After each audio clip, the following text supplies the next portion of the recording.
The investigation into the deaths of Dr. Spencer Tepe and his wife, Mo'Nique, has entered a phase of intense public scrutiny as the Columbus Division of Police finally addressed the community's growing anxiety.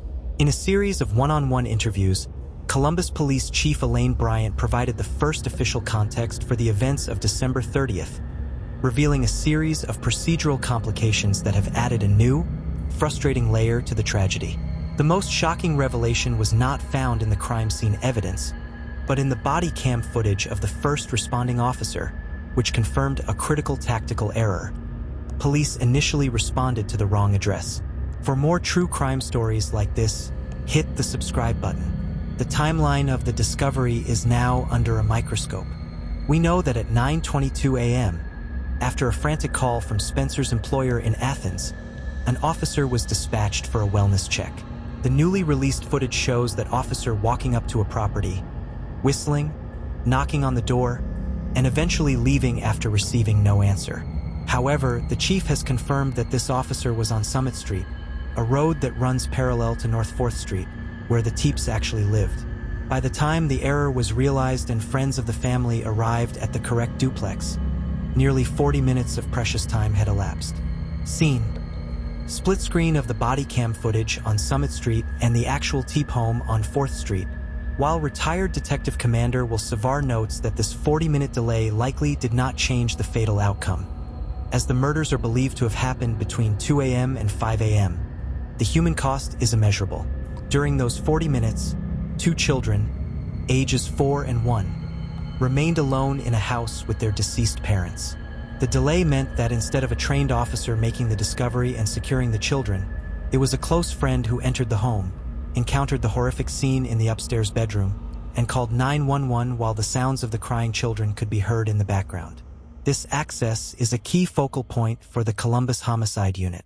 The friend who found the bodies was able to enter the home without force, leading detectives to believe that the perpetrator either left the door unlocked or that the friend possessed a digital access code. Chief Bryant clarified that the bodies were found in a second-floor bedroom, a detail that heightens the targeted nature of the crime. For a killer to enter a home in the middle of the night, bypass the ground floor, and navigate directly to an upstairs bedroom while leaving a dog and 2 children unharmed requires a level of familiarity that standard burglaries lack. The chief also addressed the viral April 911 call that has dominated online speculation. While she confirmed that the weeping voice on the tape was not Mo'Nique Tepe, she added a crucial technical detail that explains the confusion. In densely populated urban areas like Wineland Park, 911 pings from cell phones can have a 30-meter radius of error. This means the call, while associated with the Tepe address in initial reports, could have originated from a neighboring unit or a person standing on the street nearby. This digital ghost may have been a false lead, yet the police are still cross-referencing that 2:45 a.m. Tuesday timestamp with the social patterns of the neighborhood.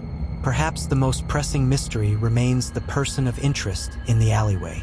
Despite the video being broadcast nationally for days, no one has come forward to claim it was them. Commander Savar points out that if this were simply a neighbor walking home from a bar, they likely would have contacted the police by now to clear their name. The fact that this individual remains silent, and that they were seen deliberately shielding their face in the final frames of the footage, strongly suggests they had something to hide. Detectives are now analyzing the head tilt and arm swing of this individual, utilizing gait analysis to see if they match any known suspects in the Columbus area. Adding to the complexity is a newly verified lead from December 19th, just 11 days before the murders. A neighbor living a mere 3-minute walk away called 911 at 2:31 a.m. to report someone smashing and banging on her door, trying to force entry. While police have not officially linked this prowler to the Tepe case, the timing, the 2 a.m. window, and the proximity make it an essential piece of the puzzle. It raises the terrifying possibility of a neighborhood stalker who had been testing the vulnerabilities of these modern townhomes for weeks. As of early 2026, the investigation is a pressure cooker. The chief revealed that while they have not yet named a suspect, they are going in a specific direction. They are currently combing through every minute of surveillance video provided by the public, looking for the pigeon-toed suspect on other cameras. They are also waiting on ballistics from the 9mm shell casings left at the scene. Unlike professional hits where casings are often collected to hide the mechanical fingerprint of the gun, these were left behind, a sign that the killer was either in a rush to exit or believed they could not be traced. The joint obituary for Spencer and Mo'Nique has now been released, painting a picture of a couple who were the life of the party. Known for their generosity and their infectious laughter, it stands as a heartbreaking contrast to the body cam footage of an officer knocking on the wrong door. The Columbus community is now left with two questions. Who was the shadow in the alley? And why, despite the security cameras and the police presence, was the sanctuary of 1411 North 4th Street so easily breached? The police are urging patience, but in the silence of Wineland Park, the search for the 9mm weapon and the person with the pigeon-toed walk continues with renewed urgency. For more true crime stories like this, hit the subscribe button. While the public waits for a name to be attached to the pigeon-toed figure in the alley, the real work of the Columbus Homicide Unit is happening in the lab. The investigation has now moved into a phase where silent witnesses, digital pings, and microscopic ballistics are expected to provide the breakthrough. Based on the 9mm shell casings recovered from the second-floor bedroom, forensic ballistics experts are currently utilizing the Nebine database. This system allows detectives to compare the unique microscopic scratches and firing pin impressions left on the brass at the Tepe home against a national database of thousands of other crime scenes. If the weapon used to kill Spencer and Mo'Nique was ever fired in a previous robbery or reported stolen, the forensic link will be instantaneous. The second half of this forensic net is the digital canvas. Chief Elaine Bryant recently touched on a critical technical detail regarding the location of cell phone calls. She noted that in a dense urban environment like Columbus, a cell signal can be narrowed down to a 30-meter radius. This is the foundation of the cell tower dump currently being executed by investigators. By pulling data from every phone that handshaked with local towers between 2 a.m. and 5 a.m. on December 30th, police are looking for a device that moved in sync with the person of interest seen on the Nest camera. If a specific phone pinged in the alley at 3:10 a.m. and then moved away from Wineland Park toward a specific suburb, that device becomes the primary lead in the case. Because of this, the no forced entry fact has led investigators to request the smart home logs from the Tepe security system. In a modern townhome, every time a digital passcode is entered or a door is unlocked via an app, a timestamped log is created. Detectives are looking for any anomalous entries. Did a code assigned to a former guest, a contractor, or a service worker get used at 3 a.m.? This digital footprint is harder to hide than a face in a grainy video. It provides a mechanical truth that bypasses the need for eyewitnesses. As the Nebine results and cell data continue to be processed, the Columbus police are maintaining a strict integrity of investigation policy, withholding the exact number of shots fired and the specific movement patterns of the suspect. They are building a case that is not just based on a suspicious walk, but on a mathematical certainty. The forensic net is tightening, and while it may not happen with the speed of a television drama, the digital and ballistic evidence left behind at 1411 North 4th Street is permanent. The shadow in the alley may have avoided the camera's lens, but they could not avoid the digital and mechanical signatures they left in their wake. For over a week, the nation watched a grainy video of a pigeon-toed man walking down a Columbus alleyway, wondering if justice would ever find a name for the shadow. On Saturday, January 10, 2026, just one day before Spencer and Mo'Nique Tepe were to be laid to rest, the silence was shattered. The Columbus Division of Police announced that the mystery had a face, a name, and a motive that traces back over a decade.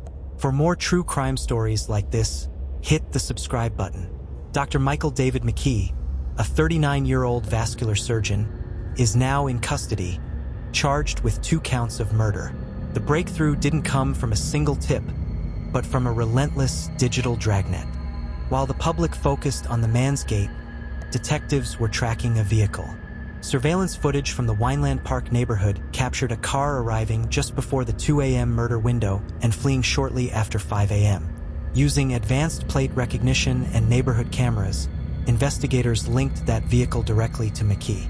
In a cross-state operation, detectives located the car in Rockford, Illinois, finding forensic evidence that placed McKee in possession of the vehicle both before and after the homicides. But the most chilling aspect of this update is the history between the suspect and the victims. Records reveal that Michael McKee was Mo'Nique Tepe's ex-husband. They were married briefly in 2015, a union that ended in a divorce overseen by a private judge. Despite the marriage lasting only a short time, and despite Mo'Nique moving on to build a beautiful life and a new family with Spencer, investigators believe McKee never truly let go. The affidavit paints a grim picture of the morning of December 30th. While the initial responding officer was whistling on the wrong porch on Summit Street, the two Tepe children, ages 4 and 1, were inside their actual home on North 4th Street, likely feet away from where their parents lay. We now know that when friends finally entered the home and made the gruesome discovery at 9:57 a.m., the children were crying, having spent nearly 5 hours in a house that had been turned into a crime scene.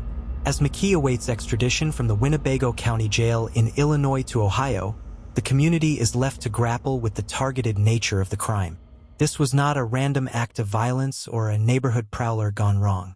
This was a calculated intrusion by someone who knew the layout of the home, who knew the couple was sleeping upstairs, and who, as a surgeon, understood the finality of the wounds he inflicted. The Tepe's brother-in-law, Rob Misley, released a statement on behalf of the family, calling the arrest an important step toward justice. He noted that while nothing can undo the loss of 2 lives taken far too soon, there is a sense of relief that the public risk the chief was asked about has been identified and contained. On Sunday, as the bells toll for Spencer and Mo'Nique's funeral, the investigation shifts from a search for a killer to a pursuit of a conviction. The 9mm shell casings left at the scene, the vehicle tracked across state lines, and the digital logs of a surgeon's movements are now the bricks being used to build a wall of evidence. The shadow in the alley has been brought into the light, and for the Tepe family, the long road to justice has finally begun. And as always, you've been watching True Crime Story Vault, where every story is told with facts, empathy, and respect for those who can no longer speak for themselves. For more true crime stories like this, hit the subscribe button and comment your thoughts below. Until next time, remember, the truth is never buried.